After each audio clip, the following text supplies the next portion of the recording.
ஆண்டவராகிய இயேசு கிறிஸ்துவின் இன்ப உயிர்த்தெழுந்த நாமத்தினால் உங்கள் அன்போடு வாழ்த்தி வரவேற்கிறேன். அற்புதமான நாளில் இந்த சுவிசேஷ பயணத்தில் உங்களையும் அன்போடு அழைக்கின்றேன். நம்முடைய வாழ்க்கையில எல்லாருக்கும் நம்ம தான் சாட்சியா இருக்கணும். எல்லாருக்கும் நம்ம தான் ஒரு மாதிரியா இருக்கணும். ஒரு மாதிரியா இருக்கக்கூடாது, ஒரு மாதிரியா இருக்கணும். இல்லைங்களா? நீங்களாம் ஒரு மாதிரியா இருக்கலாம். எப்படி கேட்டீங்கன்னா, தீத்து 2:7 சொல்லுகிறது, நீயே எல்லாவற்றிலும் உன்னை நற்கிரியைகளுக்கு மாதிரியாக காண்பித்து. எதுக்கு மாதிரியாக காண்பிக்கணும்? நற்கிரியைகளுக்கு. ரோட்ல நின்று சண்டை போறதுல இல்ல, இல்லைங்களா?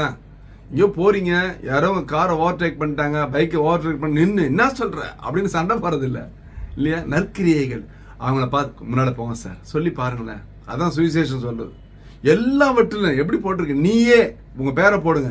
எல்லாவற்றிலும், கணவனிடத்துல, மனைவி இடத்துல, பிள்ளைகளிடத்துல, பெற்றோரிடத்துல, உறவுகளிடத்துல, சபையிலே, சமுதாயத்திலே, ஊழியத்திலே, வியாபாரத்துல, எல்லாவற்றிலும் உன்னை நற்கிரியைகளுக்கு மாதிரியாக காண்பித்து.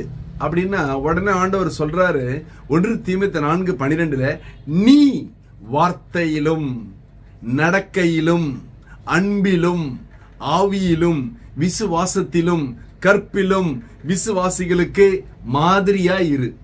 போதுமா? இதை ஒன்னு பேசணும்னா ஒவ்வொன்றும் ஒரு மணி நேரம் வேணும். அப்ப எதுல? வார்த்தையில. முதல்ல ஆணையிட்டு நஷ்டம் வந்தாலும் பின் வாங்காமல் அந்த வார்த்தையில ஒரு மாதிரி. கரெக்டா? அவர் சொன்னபடி செய்வார் சார். சிலர்லாம் இந்த வரன்னு சொல்லுவாங்க, வர்றதுக்கு 2 மணி நேரம் லேட்டு, வந்தா கூட வரும்போது செல்போன்ல பேசின்னு வருவாங்க. அப்புறம் இல்லையா? அவர் 2வது நடக்கை. உங்க நடக்கையை பார்த்து சமுதாயம் பார்க்குத, நீங்க போடுற ட்ரெஸ் இல்லையா?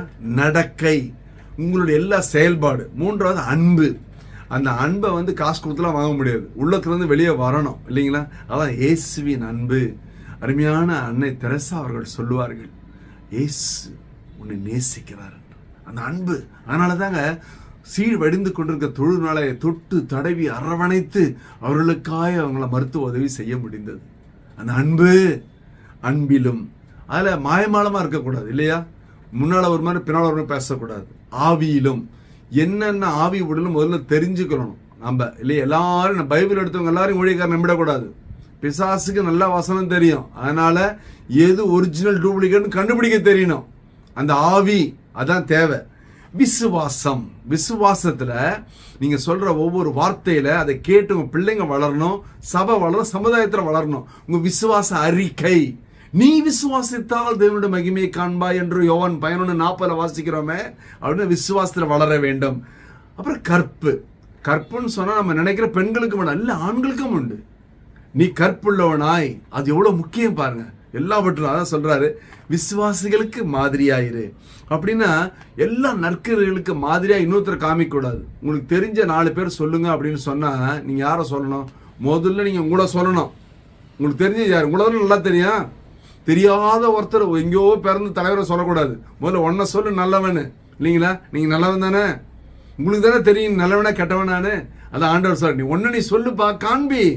பாருங்க, மத்தேயு 5:16 சொல்லுகிறது, இவ்விதமாய் மனுஷன் நற்கிரியைகளை கண்டு பரலோகத்திற்கு உங்கள் பிதாவை மகிமைப்படுத்தும்படி உங்கள் வெளிச்சம் அவர்களுக்கு முன்பாக பிரகாசிக்க கடவது. ஆமென். மொத்த சுவிசேஷம் அவ்வளவுதான். உங்க வெளிச்சம், இல்லைங்களா? பிரகாசிக்கணும், இல்லையா? அங்க போயிட்டு மத்தவங்க விசுவாசத்தை குறை சொல்றது, மத்த நம்பிக்கை குறை சொல்றது, மனிதனை எல்லாம் பேசுறது. ஐயா, ஆண்டவர் அதை கற்றுக் கொடுக்கலையேங்க.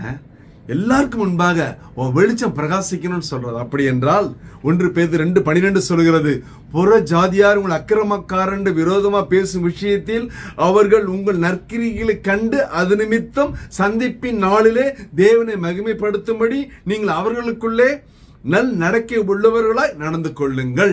எவ்வளவு முக்கியம் பாருங்க. அப்படின்னா நம்ம நடக்க தாங்க முக்கியம். இந்த அற்புதமான நாளிலே இந்த வசனத்தின்படி நடக்க வாழ கர்த்தர் கிருபை செய்வாராக.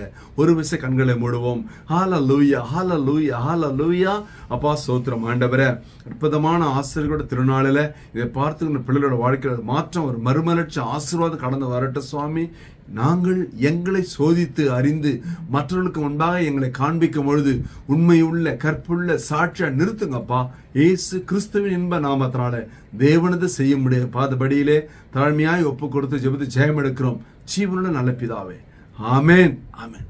கர்த்தர் உங்களை ஆசீர்வதிப்பாராக. Praise the Lord.